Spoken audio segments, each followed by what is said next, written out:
연금 계좌에서 나오는 배당으로 생활비를 충당하려던 은퇴족들이 손해를 볼지도 모르겠어요. 이 영상에서 설명할 내용을 잘 모르게 되면 우리의 노후 생활비를 손해보게 되기 때문인데요. 지금 당장 연금 계좌를 확인해 보셔야 해요.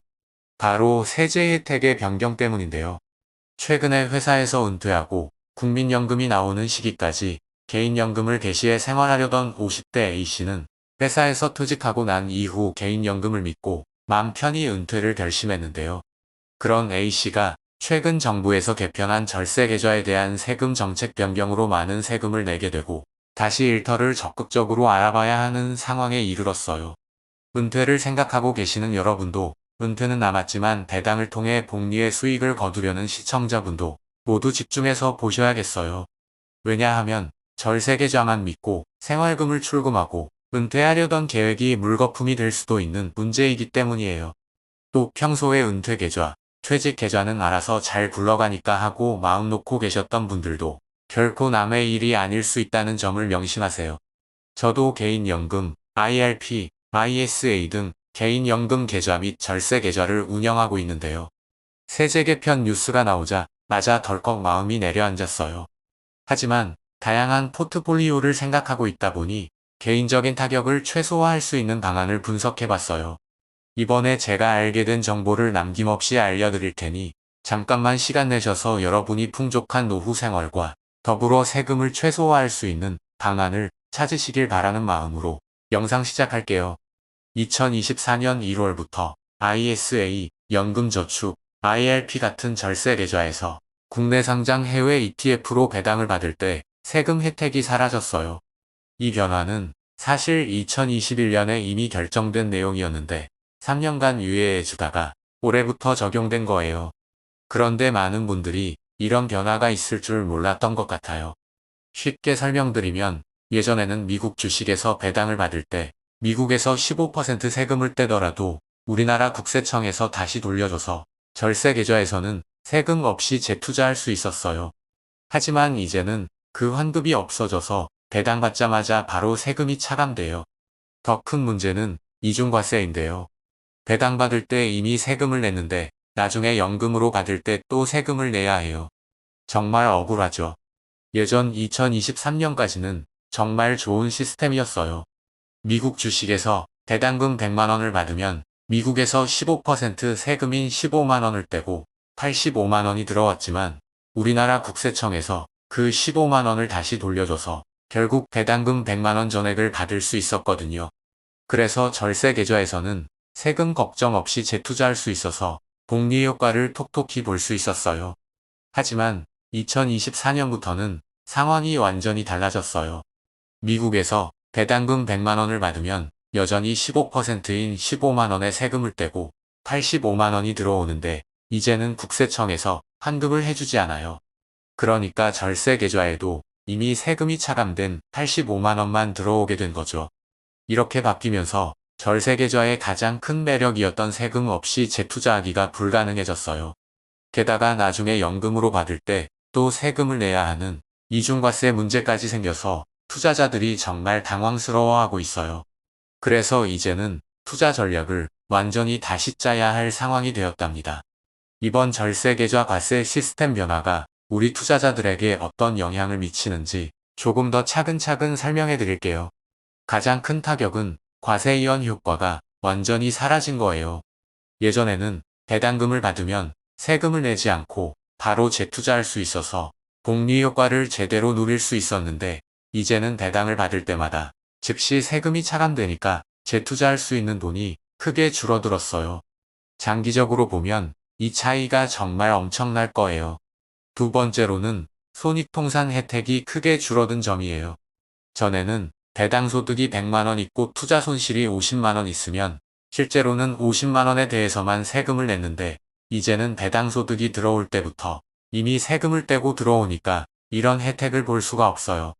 가장 억울한 건 이중과세의 문제인데요. 배당을 받을 때 이미 세금을 냈는데 나중에 연금으로 받을 때 또 연금소득세를 내야 해요. 같은 돈에 대해서 두 번 세금을 내는 셈이니까 정말 불합리하죠. 결국 이 모든 변화로 인해 해외 배당 ETF의 투자 매력이 크게 떨어졌어요. 절세 계좌의 핵심 혜택들이 사라지면서 굳이 돈을 오랫동안 묶어둘 이유가 없어진 거죠. 이번 세제 개편에 대한 정부의 대응과 여러 문제점들에 대해 솔직하게 말씀드릴게요. 가장 큰 문제는 사전 공지가 너무 부족했다는 점이에요. 물론 2021년에 세법 개정안이 통과되긴 했지만 3년이라는 유예기간 동안 투자자들에게 이런 중요한 변화가 있을 거라고 제대로 알려주지 않았어요. 특히 최근 몇 년간 많은 분들이 절세 계좌에서 해외 배당 ETF에 투자하고 있었는데 이런 상황을 미리 알았다면 투자 전략을 다르게 세웠을 텐데 말이에요. 이중과세의 문제가 심각해지자 정부에서도 뒤늦게 움직이기 시작했어요. 연금소득세를 나중에 환급해주는 방안을 추진한다고 하는데 문제는 제도가 복잡해서 올해 안으로는 해결이 어렵다고 해요.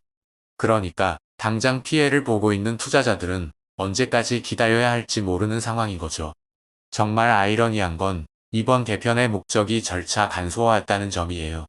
기존의 2단계 방식이 번거롭다고 해서 간단하게 만들겠다고 했는데 결과적으로는 이중과세 문제 때문에 환급 시스템을 또 만들어야 하니까 더 복잡해진 거예요. 투자자들은 혼란스럽고 증권사들은 새로운 시스템을 구축해야 하고 정말 득보다 실이 더 많은 개편이 되어버렸어요. 절세 계좌의 해외 배당 ETF 혜택이 사라진 지금 어떤 투자 전략을 세워야 할지 고민이 많으실 텐데요. 몇 가지 현실적인 대안들을 제시해 볼게요. 첫 번째로는 미국 배당주에 직접 투자하는 방법이에요. 어차피 배당받을 때마다 세금을 떼간다면 절세 계좌에 돈을 묶어두지 말고 바로바로 배당금을 받을 수 있는 직접 투자도 나쁘지 않은 선택이에요. 유동성도 좋고 투자 자유도도 높아지거든요. 두 번째는 성장 중심의 해외 ETF에 투자하는 거예요. 중요한 건 매매 차익에 대한 과세 이연 혜택은 여전히 유지된다는 점이에요. 그러니까 배당을 많이 주는 ETF보다는 주가 상승에 집중하는 성장형 ETF를 선택하면 절세 계좌의 혜택을 계속 누릴 수 있어요. 세 번째로는 국내 투자로 눈을 돌려보는 것도 좋아요. 국내 고배당 주식이나 커버드콜 상품들은 여전히 절세 계좌에서 세제 혜택을 받을 수 있거든요. 환율 리스크도 없고 말이에요. 마지막으로 금이나 비트코인 같은 대체자산 투자도 고려해 볼 만해요. 전통적인 주식이나 채권과는 다른 수익 패턴을 보여주니까 포트폴리오 다변화에도 도움이 될 거예요. 결국 지금 상황에서는 투자 전략을 전면적으로 재검토해야 할 때인 것 같아요. 기존의 해외 배당 ETF 중심 전략에서 벗어나서 새로운 방향을 모색해 보세요. 이러한 변화들로 인해서 나타날 여러 가지 중요한 우려사항들을 몇 가지 정리해 보았어요. 먼저 정부 신뢰도 하락에 대한 우려가 있는데요. 이는 정책의 일관성과 예측 가능성 문제와 직결되어 있어요. 투자자들은 안정적이고 예측 가능한 정책 환경을 바탕으로 장기적인 계획을 세우는데 갑작스러운 규제 변화는 이런 신뢰 기반을 흔들어 버릴 수 있거든요. 특히 투자 관련 정책은 개인의 재정 계획과 직접 연결되어 있기 때문에 정책 변경에 대한 충분한 사전 예고와 설명이 없다면 정부에 대한 신뢰가 크게 손상될 수 있어요. 두 번째로 해외 투자 제한을 통한 국내 투자 유도, 정책에 대한 비판도 주목할 만한 지적이에요. 이런 접근법은 경제학적으로 상당한 논란이 있는 방식인데요. 자본의 자유로운 이동을 인위적으로 제한하는 것이 과연 국내 투자 활성화로 이어질지 아니면 오히려 전체적인 투자 심리를 위축시킬지에 대한 의문이 제기되고 있어요. 실제로 투자자들이 해외 투자를 선택하는 이유는 단순히 더 높은 수익을 추구하기 때문만이 아니라 리스크 분산과 포트폴리오 다각화를 통해 안정성을 확보하려는 합리적인 투자 전략의 일환이기도 해요. 이런 선택권을 제한하는 것은 투자자들의 자율성을 침해할 수 있고 장기적으로는 국내 금융시장의 경쟁력 약화로 이어질 가능성도 있어요. 특히 중요한 것은 노후 준비 장려 정책과 상반된 조치에 대한 실망감이에요. 정부가 한쪽에서는 개인의 노후 자산 형성을 적극 장려하면서 다른 쪽에서는 해외 투자 선택권을 제한하는 것은 명백한 정책적 모순으로 보일 수 있거든요. 노후 자산을 형성하기 위해서는 장기간에 걸친 안정적이고 다각화된 투자가 필요한데 국내 투자만으로는 포트폴리오 다각화에 분명한 한계가 있을 수밖에 없어요. 특히 국내 경제 상황이나 특정 산업의 부침에 과도하게 노출될 위험이 있고 이는 오히려 노후 자산의 안정성을 해칠 수 있어요. 마지막으로 정리해보면 이번 세제 개편은 국내 투자자들의 해외 투자 환경에 근본적인 변화를 가져왔어요. 결국 이번 세제 개편은 단순한 세금 정책 변화를 넘어서 국내 투자자들의 자산 배분 전략과 장기 투자 계획의 근본적인 재고를 요구하는 중대한 변화라고 평가할 수 있어요. 절세 계좌 내 해외 ETF 배당 소득에 대한 과세 혜택 축소는 개인 투자자들에게 상당한 영향을 미치고 있어요. 단기적으로는 수익률 감소와 투자 전략의 재검토가 불가피하지만 장기적 관점에서는 보다 균형 잡힌 투자 포트폴리오 구성의 기회로 활용할 수 있을 것 같아요. 중요한 것은 변화하는 세제 환경에 적응하면서도 개인의 투자 목표와 위험 성향에 맞는 최적의 투자 전략을 수립하는 것입니다. 최적의 투자 전략을 통해 노후 생활비를 지키고 풍족한 연금을 마련하는 기초를 준비하시기를 바라면서 영상 마무리하겠습니다. 앞으로 시청자분들의 연금을 책임지는 절세 혜택, 투자 정보, 계좌 혜택 등을 알려드릴 테니 구독과 좋아요 한 번씩만 부탁드리며 이 정보를 꼭 아셨으면 하는 소중한 분들에게 공유하기 부탁드립니다. 시청해주셔서 감사합니다.